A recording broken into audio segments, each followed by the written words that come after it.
Hello friends, welcome to चेइंग tutorial. तो friends, अभी जो मेरा टॉपिक चल रहा है वो क्लास 10th का कंस्ट्रक्शन से है, यानी कि रचना।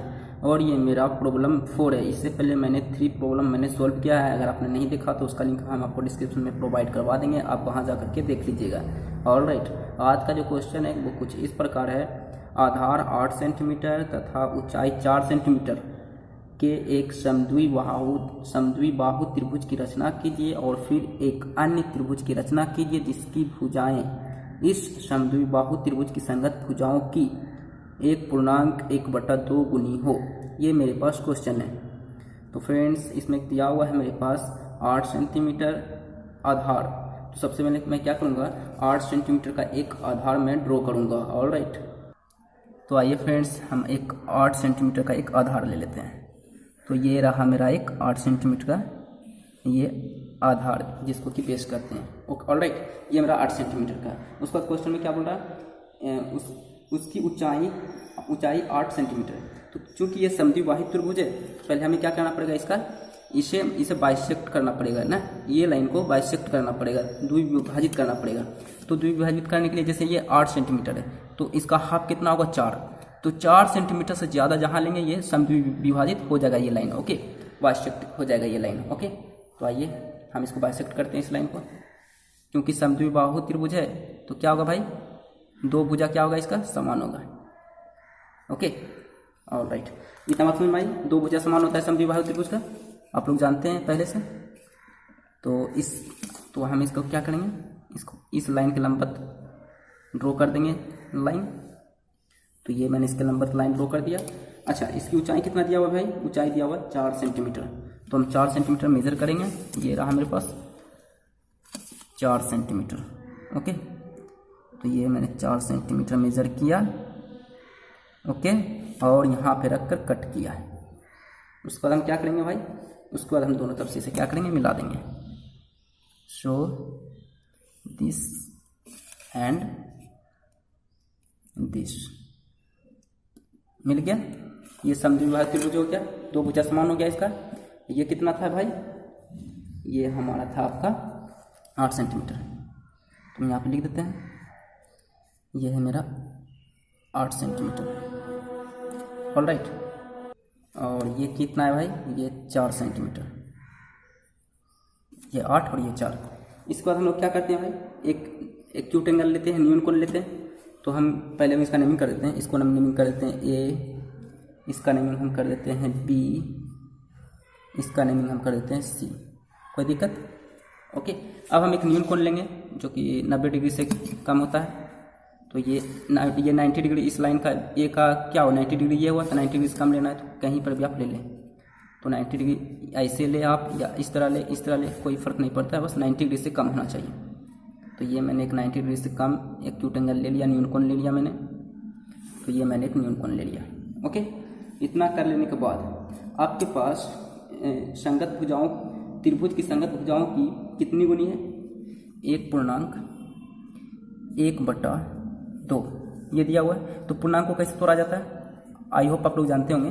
तो इसको क्या करते हैं, इससे गुना कर देते हैं, 2 एकम 2 और प्लस 1 कितना हो जाएगा, 3/2, 3/2। 2 गुना 1 2 ही होगा, प्लस 1 3/2। इसे इस तरह तोड़ा जाता है, आप लोग पहले से जानते हैं। अब हम लोग क्या करते थे, इसके बाद हम लोग करते थे, जो सबसे बड़ा रहता था उतना भाग में इसे क्या करते थे, विभाजित करते थे इस लाइन को, न्यून कोण को। न्यून कोण का जो मैंने लाइन लिया उतना भाग में इसे विभाजित करते थे। अच्छा, 2 और 3 में बड़ा कौन सा है, 2 और 3 में 3 बड़ा है, तो हम इसको 3 भाग में डिवाइड करेंगे। 3 भाग में कोई भी चाप आप एक बार तय कर लीजिए, इतना लेंथ का हमको रखना है। सो मैंने इतना लेंथ चाप मैंने तय कर लिया। ओके, अब हम क्या करेंगे भाई, इसको ये 3 भाग में इसे हम क्या करेंगे, बांटेंगे। क्यों 3 भाग में बांट रहा हूँ, क्योंकि सबसे जो मेरा दिया हुआ है संगत भुजाओं का, जो दिया हुआ है मेरा संगत भुजाओं कितना गुनी है, तो 3/2। इसीलिए मैंने इसे जो बड़ा है उतना भाग में मैंने डिवाइड किया। इसका भी नेमिंग हम लोग कर देते हैं। ये हो गया A1, A2, A3। भाई नेमिंग तो आपके हाथों में।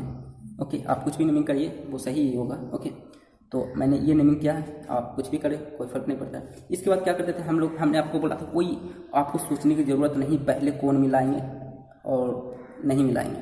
तो तो सीधी सी बात है, जो आपको हर में दिख रहा है, ऊपर वाला क्या होता है, बटा के ऊपर वाला अंश बोलते हैं और बटा के नीचे वाले को हर कहते हैं। तो हम क्या बताएं आपको, सिंपल सा ट्रिक बताएं, जो नीचे में है पहले उसको मिला दीजिए। नीचे में क्या है, 3/2 के नीचे में क्या है, 2। तो सबसे पहले आप 2 को आंख मूंद के मिला दीजिए। सोचने की जरूरत नहीं है, आपको सोचने की कोई जरूरत नहीं, जो नीचे है सबसे पहले उसको मिला देंगे। इतना मैंने कर दिया। इसके बाद क्या करते थे, पहले हम इसे इरेज कर देते हैं, क्योंकि यहाँ पे जगह लगाई है, तो मैं इसे इरेज कर देता हूँ। ऑलराइट, मैंने इसे इरेज कर दिया। ये समझ गए आप, ये जो मैंने समझाया था आपको, पूर्णांक तोड़ने के लिए बताया था और क्या था। उसके बाद क्या करना है आपको, यहाँ पर एक एंगल बनाना है। ओके, कोई भी चाप आप ले सकते हैं, चाप की लेंथ कोई भी एक बार आप तय कर ले, मैंने इतना तय किया। ओके, यहाँ पर क्या करेंगे भाई, एक एंगल बनाएंगे। तो ये एंगल यहाँ पर बनेगा। ओके, और यही चाप आपको रखना है, चाप की लेंथ को चेंज नहीं करना है, और 3 पे आकर के एक आर्क बनाना है।